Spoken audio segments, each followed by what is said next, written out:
You ever You look ever at a look at a recipe that recipe that calls for calls for milliliters, but milliliters, your but your measuring measuring cup cup only only shows shows ounces? ounces? Or, You you know, hear you hear people people online online talking about talking about kilometers and you're kilometers, and just you're just thinking in thinking in miles? miles. Well, Well, today we're today going to we're get going to into get the into the two two major major systems of systems of measurement measurement that pretty that much pretty run much run our our entire entire world, world, often often without us without us even even noticing. noticing.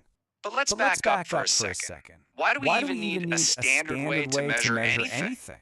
I mean, I mean, why why can't we all can't we just all kind just of kind of eyeball it and eyeball it call and it a call it a day? day? Well, Well, the the short short answer answer is to is to prevent prevent total and total and utter utter chaos. chaos. You You see, see, having a having a shared shared idea idea of what of a what a kilogram or a kilogram or a meter meter is isn't isn't just a just a nice little nice little convenience. convenience. It's It's basically the basically the glue that glue that holds our holds our modern modern world world together. together. This whole This thing whole is thing is really a really a story story about about creating creating order. order.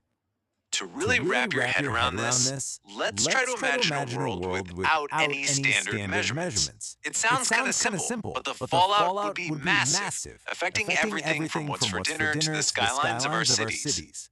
So, So, on a on a small small scale, scale, just think just think about about cooking. cooking. My My pinch of pinch of salt salt could be could your be your entire entire handful. handful. Without a Without a standard, like standard, like say a say a teaspoon, teaspoon, that that amazing amazing recipe you recipe you found found online online becomes a becomes a complete complete disaster. disaster. Okay, Okay, now now let's let's raise the raise the stakes stakes a a lot. lot.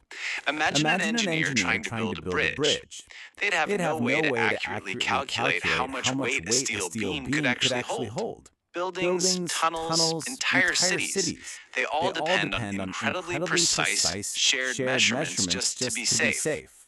And that And that really really gets to gets the to the heart of the heart of the problem, problem, doesn't it? doesn't it? Without Without some some kind of kind of standard standard system, system, things things like like global global trade, trade, scientific scientific research, and research, and construction construction would would just just grind to a grind to a halt in halt a in a sea of sea of confusion and confusion and costly costly mistakes. mistakes. We We needed a needed a common common language. language.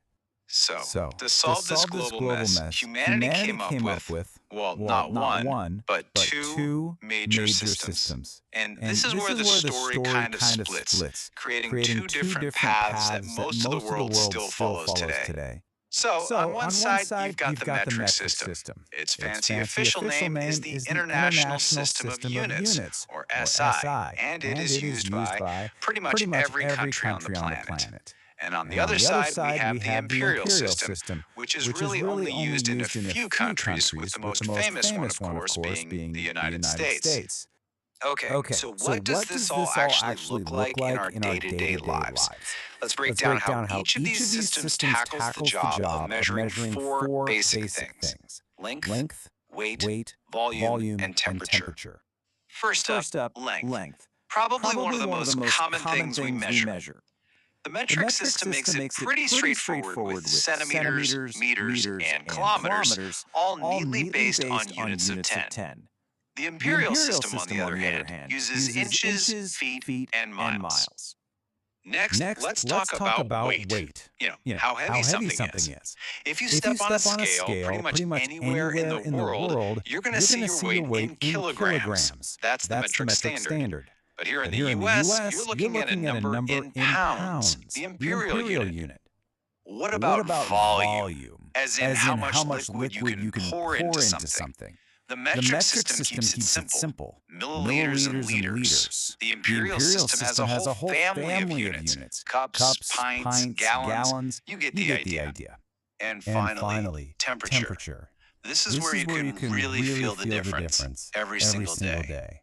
The metric world uses Celsius, where water freezes at a nice, clean 0 and boils at 100. The US uses Fahrenheit, where water freezes at a less than memorable 32 and boils at 212.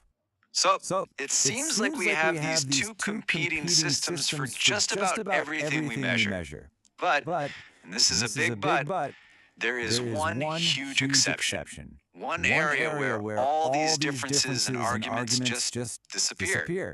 And that exception is time. It's the one truly universal constant in how we measure our world. Doesn't matter if you're in Paris, France, or Paris, Texas, we all agree on how to measure the moments that make up our lives.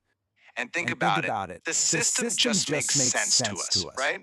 You start with the second, then you build up to minutes, hours, days, and years. It's the It's the one one language of language of measurement that measurement the that the entire entire world world speaks speaks fluently. fluently. No No translation translation needed. needed. Speaking of Speaking of these these organized organized systems, systems, it's it's kind of kind cool of to cool know to that the know that the metric metric system system wasn't just wasn't some just some random random accident. accident. You can You can trace its trace roots its roots all the way all the way back to a back to a French French mathematician, mathematician, Gabriel Gabriel Mouton. Mouton. He's He's widely widely considered to be considered to its be its founding founding father, father. and And since the since the 1960s, 1960s, his his idea has been idea has known been as known the as the International International System of System of Units, or Units, or SI, SI, which which just goes just to goes show to you show how you how powerful powerful one one logical logical idea can idea can be. be. And And all of all this of this brings us brings to us to one one final final big big question. question. For For basically basically everything everything except for except for time, time, we live we in a live in a world world divided by divided how by we how we measure it. measure it. So So as our as our planet gets planet gets smaller and smaller, more more connected connected every every single single day, day, you you have to have to wonder, wonder, will we will we ever ever all all agree to agree to speak the speak the same same language of language of measurement? measurement?